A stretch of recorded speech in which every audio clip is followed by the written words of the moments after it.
Hi, I'm Garry Bayliff, and welcome to Z Productions Talkin' Music. We're here today with Dave Peaceman, and we're going to talk with him today about some of the music he's doing and a little bit about how he is, his life, and what he's up to, and him making music. And let's just get right down to it. Dave, now I've known you for all my life. And I'm still Since dinosaurs were in diapers. pretty much, and I'm kind of pretty much, I think you've told me and before, but how did you really get started into music? I mean, it's like you picked up the guitar at a young age, but why the guitar, and like what got you into it? Basically.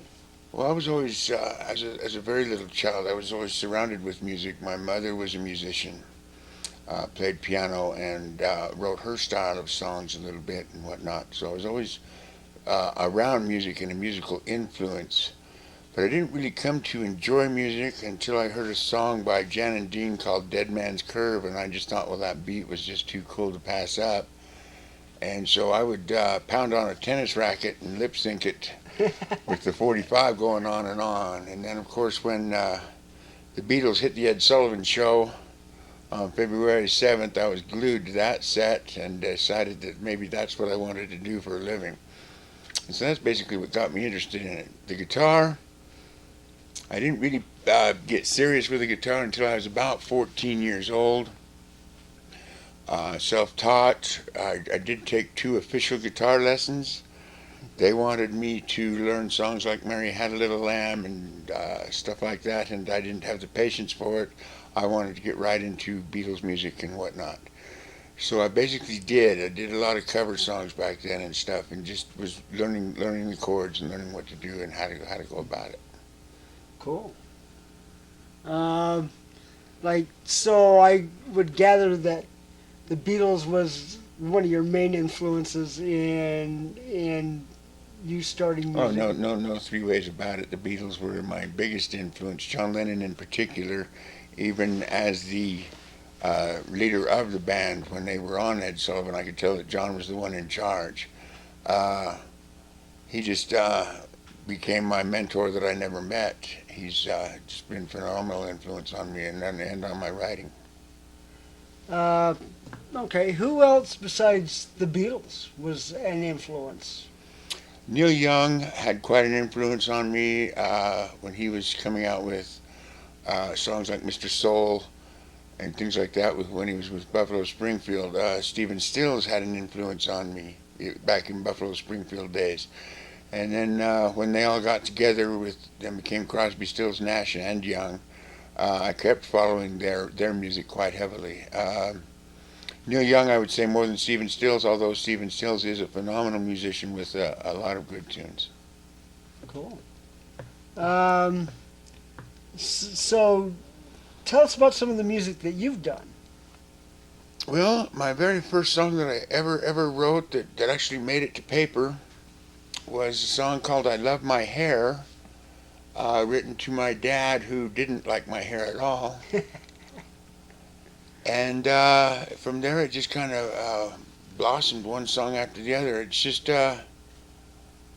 came naturally to me to actually write. I think one of the reasons that I really wanted to get into music is because I'd been writing poems since I was like 5 years old. Mm-hmm. And nobody ever listened to my poetry, so I figured, well, maybe if I put a good beat behind it, somebody will listen to what I'm trying to say. And you did good, too. Do you have any regrets on any of your music at all? No, I think each and everything, even the songs that I've thrown away or never made it to being recorded or whatever, I don't regret any of them, although some of them just weren't up to my standards because I set my standards pretty high on my music. But as far as regrets go, no, I don't think I have any. They were all learning experiences. No, that's good. All right, now tell me, who is the Plastic Peaceman Band? The Plastic Peaceman Band is a group of musicians that happen to be where I am at the time I'm there, and are willing to work with me. Now, as far as on the album, Put the Guns Down, the one that's out, the Plastic Peaceman Band is me and the guy who produced the album. His name is Doug Osterkamp. Uh, and between the two of us, we made all of the music that you hear on the album, though it sounds like there's an entire band there. So this Dave Osterkamp Doug. was a real major player on a lot of your. On a lot of the studio versions of the songs, he plays a number of the instruments. He's excellent with keyboards. He's excellent with lead guitar.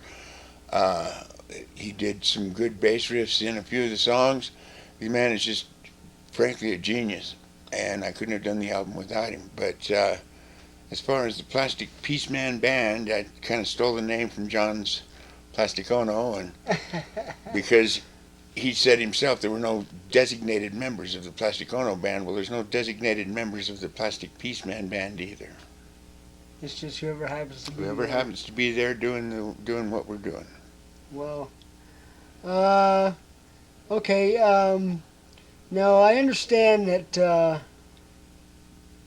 you're clean and sober. Yes, I am. I did my hippie druggy thing back in the 60s and 70s and pretty much through the 80s and into the 90s and whatnot, but I needed a change in life, and I became clean and sober a little over 10 years ago. Well, that's excellent. Way to go. Do you okay now? The album "Put the Guns Down" was obviously that was your first album, okay? And do you anticipate another album coming out? Oh, most definitely, because I'm constantly writing songs. A lot of them have been released on the internet as solo videos without anything happening but me and my guitar and a microphone. And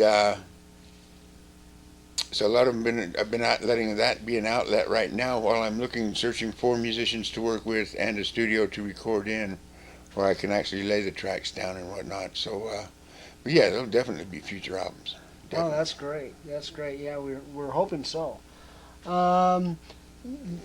Do you think that you'll be? Where do you think you'll be? Where do you hope to be at the second album point? I would like to be at least well known on the internet, if not outside of the net by then. Some of my songs from the Put the Guns Down album are actually playing on a radio station in England as we speak. Wow. I'm being told that they're doing all right on the charts over there. Nothing number one, and nobody's gotten excited and sent me a whole bunch of money yet, but we're working on that. So it sounds like you may be the reverse from the Beatles. They come over here and made their big thing, and heck, you may be a big item in England. It's kind of a reverse. It would be all right with me if that's the way it worked out, but this is home here, and I'd like to get to be well known here. If it's in the cards, it's in the cards. Yeah, yeah. And we would hope that you get known worldwide eventually and soon. This is the album, Put the Guns Down. Excellent album, I might add. And it's got like 9 tracks on it. And I won't go through all the tracks that are on it, but it would be well worth your time to try and find this or get a hold of Dave's website. You can get a hold of me at www.myspace.com/DaveThePeaceman, and I will be more than happy to arrange a copy for you, of course, for a nominal fee. Of course. And so I guess that from this Put the Guns Down here now, this is about a peace. It's about peace. Tell me about where your thoughts are on this. Why this, and why the name? Put the Guns Down was inspired during the George Bush administration, George W. Administration, I became a little disillusioned, shall we say, with some of the tactics that were being used to create war and to create violence.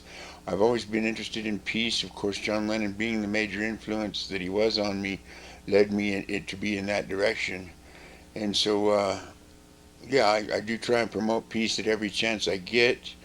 My catchphrase, if you ask people, is peace for peace. That's from a song that followed Put the Guns Down that isn't on the album yet. But that's basically what I want to do, is peace for peace, because fighting for peace has never worked. Now, you did a concert in, you played Freedom Fest in California. Tell me a little about that.